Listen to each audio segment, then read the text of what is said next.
तुसीं देखदे नहीं हो दुनिया दे अंदर जिन्हां नूं अल्लाह दी ज़ात दी पहचान हो गई, जिन्हां नूं अल्लाह दी ज़ात दी मार्फत हो गई, सुबहान अल्लाह, उन्हां ने दुनिया दे अंदर ही अपने आप नूं मार दिता। आखे ओ मरन तो पहले मर गए बाहू जिन्ना हक दी रमज पछाती हो। मैं सदके जावां ओ फिर अपने आप नूं मार के जिंदगी गुजारदे ने दुनिया दे अंदर।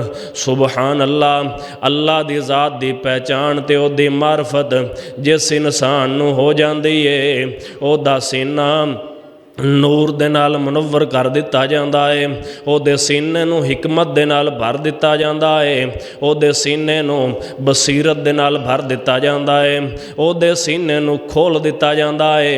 सुबहान अल्लाह, ओ फिर वो चीज़ां देखदा है जिहड़ियां चीज़ां आम अख नूं नज़र आंदियां नहीं ने, आम लोगां नूं नज़र नहीं आंदियां, वो चीज़ां उस इंसान नूं नज़र आंदियां ने जिन्हों अल्लाह दी ज़ात दी पहचान हो जाती है।